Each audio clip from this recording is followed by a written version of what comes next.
Today on the official Marvel podcast, we're joined by the crew behind Marvel Television's Daredevil Born Again, including executive producer Sana Amanat, as well as costume designer Emily Gunshore, to answer all your burning questions from episode 3. It was about this idea of changing the representation of what a mask is and Matt Murdock's relationship to a mask. And speaking of crew, we're also joined by Daredevil Born Again's second unit director and supervising stunt coordinator, Philip J Silvera.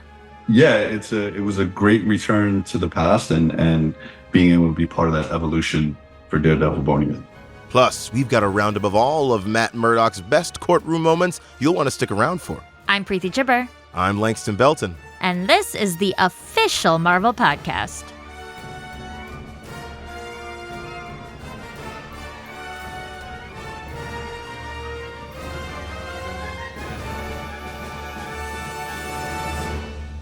Okay, so, Preeti, I'm assuming that you are all caught up on Daredevil Born Again, yes? Obviously. And we have so many things to discuss, so we need to get the spoiler warning out of the way, like right now.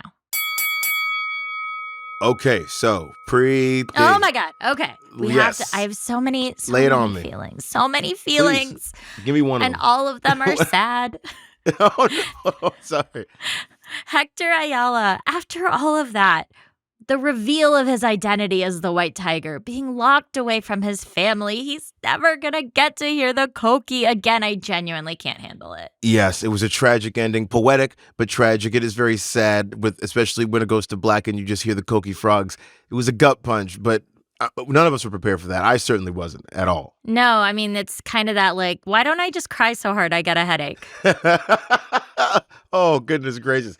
Oh, not since a kid. All right, we gotta wipe these tears. We gotta collect ourselves because we must talk about his suit. It was so cool to see the White Tiger suit be brought to life.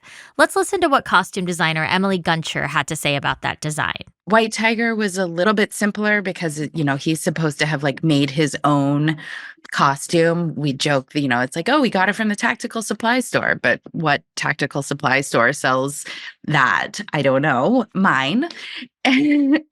So with White Tiger it was a little bit easier because, we added, it's supposed to be white camo. White camo isn't so much a thing, but snow leopard is. So I was happy to be able to pitch that and bring that, and that everybody liked it because, again, it is a little bit more depth, a little bit more realism. He's supposed to be from the Bronx, so we put him in a limited edition white Timberland with his thing, which we thought was fun. The Timberlands were truly a nice touch. Yes, may I say, as a true New Yorker, born and raised in the Bronx, living in the Bronx, currently, right now, as I speak, the Timberlands are a very nice touch. And also white Timberlands, which I didn't know existed, but I'm sure has to. I mean, talk about the bravery of white Timberlands in New York. City, where would you go? You couldn't even walk around your house without. Never mind. Oh, that's a whole different conversation. You can't even put them on without ruining them. So we talk about the suit, we talk about, White Tiger and all of these things. And something I think the show does really well and has done really well, both this version of the show and the previous series, is Daredevil has always been a great street level hero. And they really highlight the almost like DIY aspect of vigilantism and make it feel very real. And part of that is, of course, the mask. And so we have to talk about Matt Murdock's closing arguments in this episode because it really felt like it might have hit just a little painfully close to home. Here's the executive producer, Sana Amanat. Yeah. What I loved about that, and, obviously I have to give credit to Matt Corman and Chris Ord, who wrote that episode. Very much it was about this idea of changing the representation of what a mask is and Matt Murdock's relationship to a mask and what a hero is and what a vigilante is. Like, is it the same thing or not? So, obviously when they were talking in those closing arguments about Hector Ayala and what it means and wearing a mask and what that means, obviously we wanted to live with Matt Murdock in that moment because it was genuinely talking about him and where he is, especially after he's put away the mask. So I love that. I love that sequence. I love the end of that because it said so much about where Matt Murdock's state of mind is post what happens in episode 101 and posits the question of where he's going to go in the future. Preeti, I don't mean to enter us into the global conversation, but I'm very happy that Matt retains the age-old tradition of having a real helmet that can be removed from one's person. He needs like a physical weight. More like he has the emotional weight, he has the symbolic weight. He needs a physical weight to represent the guilt. Daredevil Born Again is now streaming only on Disney+.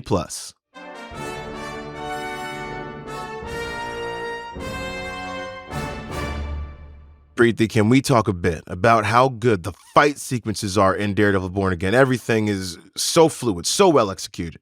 Yeah, that's because the stunts in this show are choreographed by the one and only Philip J Silvera. He was the stunt coordinator for Marvel's Daredevil, the previous series, which means the hallway scene, like the hallway there's scene. more than one hallway scene. I mean, Okay, yes. Yes. When it comes to Daredevil, he likes lining all the bad guys up in one nice tight space. I mean, we gotta say it's pretty cathartic to watch, and so I was super psyched to see that we got kind of like a revamp and a return to that like moment that we all were like, this is the coolest thing I've ever seen in my entire life. And as he returns to Hell's Kitchen, let's just say he couldn't be more excited. Here's Philip. I've always been a huge fan of Charlie Cox and Vincent D'Onofrio and that entire cast and how that show's developed over the years. To me, it's been one of the best Marvel shows I've seen adapt from comic books to the screen. And totally shocked. Totally shocked. Yeah, it was a great return to the past and being able to be part of that evolution for Daredevil Born Again. Now, maybe you think you know what a stunt coordinator does, but it's actually way more complicated than we think. Well, traditionally, a stunt coordinator primarily will set up gags to make them safe and repeatable. And a gag can consist of anything from a stair fall to a car hit to a wire gag or a simple punch on screen. What has evolved over the years for shows such as Daredevil is a stunt coordinator will take on a role of an action designer. Well, they will help design the tone and the nonverbal dialogue of the sequence based on the script and the characters. And that's a lot of what we had the opportunity to do on Daredevil with characters with amazing texture and stories and different backgrounds that we can really develop and detail each one of those characters in a meaningful way. So we'll talk with the directors and the showrunners and the producers and make sure, and the cast, and make sure that we're understanding the tone that we want to take the scene in and understand exactly where the characters are and how we want to approach the physicality and the camera language of the scene. And then afterwards, what we'll do is we'll shoot, or I will shoot a stunt viz with my team. And that stunt viz will be primarily our roadmap for how we achieve a sequence on the day, both from an emotional point and a visual camera language on where we want to take the direction of the scene. And no two characters fight the same way, so it's Philip's job to make sure each character's movements are unique and reflect their personality. For example, here's Philip talking about how Daredevil fights. Daredevil's fighting style is a mixture of many things. Obviously, he pays homage to the boxing through his father, and then he was also trained by Stick in the comic books, which is an eclectic mix of so many things, right? And then his fighting style comes from pure emotion and rage at the same time. So it's a mix of when he's familiar and he's close and he's letting his rage loose, you'll see more of the boxing style. Depending on how he's closing the gap on someone, he could be slightly acrobatic. He's a little more headlong when he charges in, when he's in that devil rage. And, he has a flair of martial arts that is used only in evasion and for pushing himself forward. So it all depends on each moment he's in each scenario and each character he might be up against. Even though Daredevil's fighting style is already well established, Philip says there's still ways to evolve it. He's not just picking up where he left off. There's a lot more nuance this time around. I think a lot of those changes come with the story and the character. I will say, he might be a little older, but, at his core, Daredevil's a very vicious character. And I think you lean into that viciousness a lot more this time around with all of our characters, from Daredevil to Mr. D'Onofrio's Kingpin and John Bernthal's Punisher. What I love about Charlie is as the years have gone on, he's far more involved physically with the character. And he's always wanted to do that, but he's progressively gotten much better over the years in And it leads so much to who the Daredevil character is. And I think what we designed, it's always the point of like, what is his mindset going into the sequence? Where is he at? And to be honest, like Charlie's in there doing most of it. And the devil will be in there for moments that might be either unsafe form or just, if it's something acrobatic in any nature, we have a great stunt double that will step in and do that for him. But Charlie is in there performing a lot of it, giving his emotionality. And we love that about him. So like Philip mentioned, it's not just about the physicality and technique, it's emotion too. Every punch, kick, block, they all have to reflect what's going on inside the character's head. I think that's always key, is really understanding. That's always been key with Daredevil. You have to understand where they're at emotionally and then portray that into their physicality, right? A punch is a punch, but if the emotion isn't behind the punch of what it really means for that character, you're not going to feel it. There's no connection to the audience. And I think there's a trauma and a pain that drives all of these characters, and in a lot of these scenes as well. Vincent D'Onofrio, whose character Kingpin, this particular gentleman who has involvement with his wife on the show, and he has to pull back from doing what he wants to do, and you can feel the emotional tearing of someone invading his love and his connection with her, and you see that come across in his physicality and how he wants to treat this man. Or when Daredevil goes into rage post the death of one of our lead characters on the show, you see how that drives him and might also impair his judgment a little bit.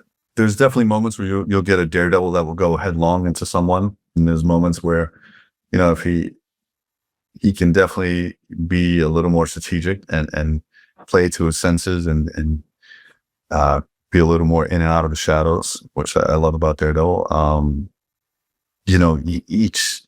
Each opponent in each scenario is different, and that's what I love about the character and how we can approach it. He's not going to fight Kingpin the same way he would Punisher. He's got to approach each person differently. He's not going to fight a series of cops or SWAT team the way he would fight someone one-on-one. So each one is different as far as like, he's smart about how to use and maximize his efficiency to get to the opponents. And he's also smart about how to approach each one differently. Up until now, we've mostly talked about hand-to-hand combat, but this show also features plenty of weapons and other props, and that brings another level of complexity.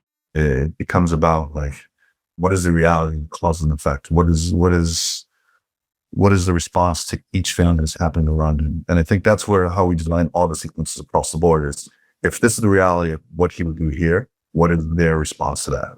And then it just keeps wondering with what he is and what he would do. And ultimately, we know he's going to come out on top, but it's if we're treating it with a true cause and effect, and we're sticking to the rules of who the character is, I think that's always the challenge in designing one of these sequences is what is the real cause and effect? Not that I just want to see this cool move over here. What is the real cause and effect of you shooting me with a beanbag at close quarter? How am I going to respond to that when I have live rounds right here in front of me? Now that's who the Punisher is. It's like, it could be an annoyance. It could be a place of just, you're going to give me the information I want, or I'm going to kill you. Or it just could be a feel like, I need to save the people who I care about, and you're in my way. And I think those are the beautiful things about Punisher character. There's no nonsense with it. While designing fight scenes sounds like a blast, it doesn't come without its challenges. But the biggest challenge, according to Philip, might surprise you.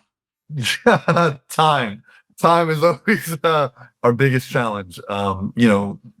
We're aiming to do feature film action on a TV time frame, and the beautiful thing is we always just go for it. Collectively, this cast and crew always goes for it, and we have pulled off some amazing things in a very short amount of time. And I think that's always been our biggest challenge is time. And no matter what it is and what we have to adjust, everyone just puts it all out. We might get 3 days to rehearse, shoot, and design a stunt biz. And then, our actors are always on set. So we might only get like 2 or 3 hours with them. And that would be while they're filming. So, they'll take a lunch break like Charlie would. And for his entire lunch break, he's blocking a fight scene. And John might be in 10 scenes that day, but John, in between, every take, will be off to the side with the stunt team, the fight coordinator, and stunt double, making sure he's learning the moves. The stunt team will be there for him outside the stage, just being able to block a sequence with him. Vince D'Onofrio's the same way. Like, he'll take the stunt biz home, he'll study it, he'll come in, he goes, okay, I like this. Can we adjust this for my character? And all of them approach the same thing, and we're always up against the time. They'll take that stunt biz, they'll study it like it's the Bible, and make the adjustments together. I think that's the beauty, is we're always fighting time. And despite that time crunch, Philip makes sure that every fight sequence is a true collaboration, especially when actors have thoughts on how their characters might act at any given moment. There was a moment where, Charlie really wanted to just take these hits in a very vicious way that almost kind of excites him and returns him to that world and that character, and the way he plays it in that moment. It's Daredevil. Like you feel the return to the blood flowing through his body, to the adrenaline coursing through his veins, and to the anger building inside of him. And it's definitely one of my favorite moments. Ultimately, though, Philip is very proud of his career and his accomplishments. And when it comes to Daredevil Born Again, well, it's his team that he's most proud of. Time is something I was contending with. I've always been very impressed with how this particular show, everyone is really putting their all on the table 24/7, and big hats off to the entire stunt department, who, from my riggers to my fight coordinators, my stunt coordinators, they work 24/7 to make sure we're always putting our best foot forward. And I'm very proud of the work they've done on the series.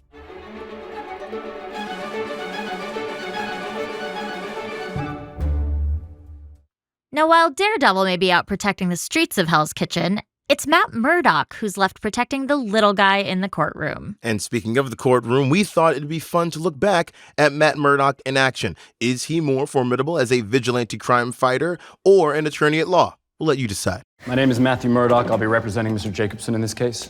Your Honor, the defense would like to call Frank Castle to the stand.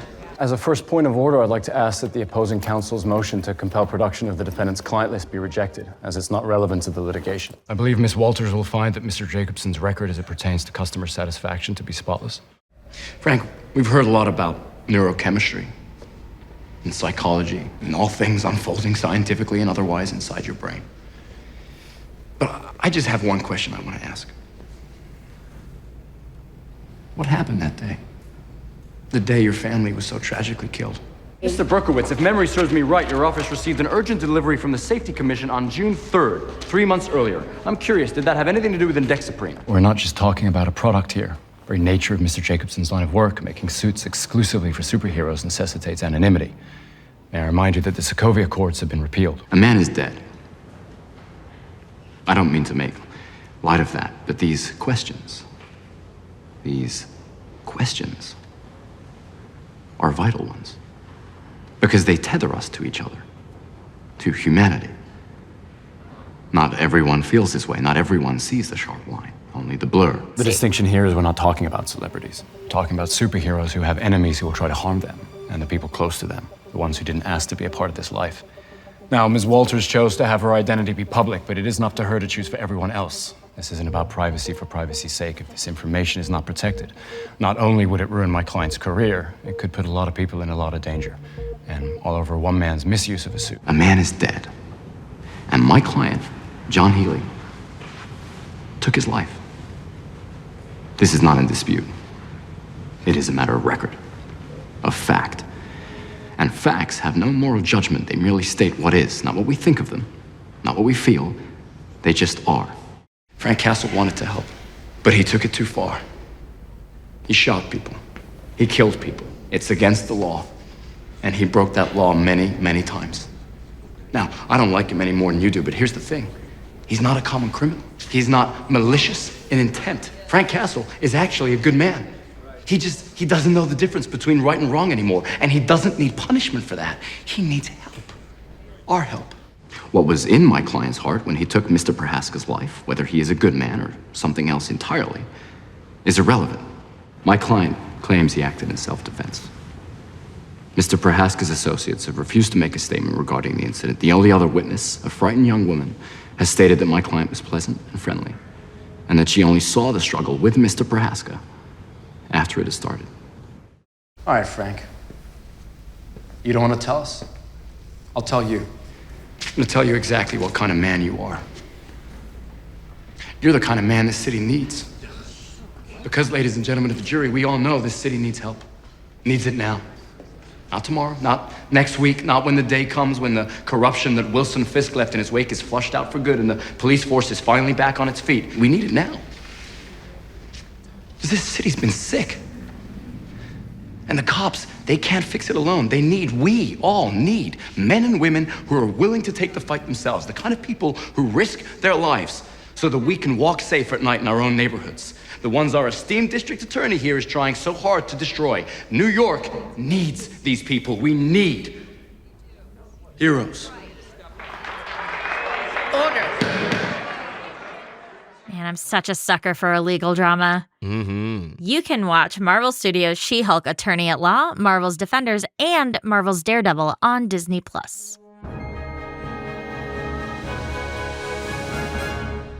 Throughout the years, several individuals have taken on the role of the White Tiger. Hector Ayala, Angela Del Toro, Kevin Cole. There has even been a White Tiger who was an actual white Bengal tigress. I mean, yes, comics, obviously, but they were evolved into an anthropomorphic form thanks to the High Evolutionary. It was a whole thing. Today, though, the White Tiger mantle is held by a young woman named Ava Ayala, the original White Tiger's younger sister. And in 2014's Mighty Avengers number 8, written by Al Ewing, Ava finds herself imprisoned in an underwater shield holding facility. She's under the custody of her fellow Mighty Avengers after going on a rampage, in search of the man responsible for murdering her family, Gideon Mace. She turned to the tiger god that lives inside her amulet and gives Ava her abilities for help. In exchange for justice? Revenge against Gideon, Ava allows the tiger god to possess her body, effectively giving in to the tiger's rage. While locked away, she's scolded by the spirit of the tiger god, claiming that Ava has betrayed them once again as their avatar. And when the spirit threatens to devour her soul once and for all, Ava doesn't flinch.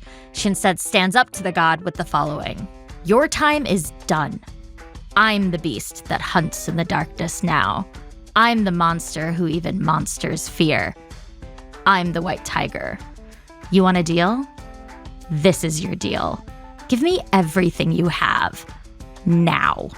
Or crawl away and die, and I'll do it without you."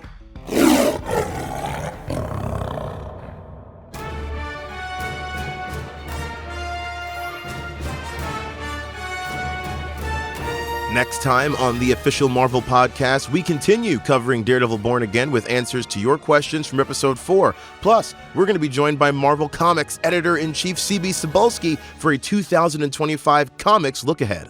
We had a big year last year, and it's going to be hard to top, from what we did with Blood Hunt to what's been going on in the Ultimate Universe to just so many of the individual titles that are making waves. That's it for this week. If you haven't already, make sure to comment, review, subscribe, you know the drill, all that good stuff. Yeah, and while you're at it, tell a friend about us. Spread the word, please. This episode was hosted by Langston Belton and myself, Preeti Chibber. Our producers are Jasmine Estrada and Anita Flores, with help from Senior Manager of Audio Production and Development, Brad Barton, and Production Manager, Emily Godfrey. Mixed by Emma Munger. Theme music by Ida Akbal. Executive producers are Larissa Rosen and Jesse Berger. Thanks for listening. We'll see you next week.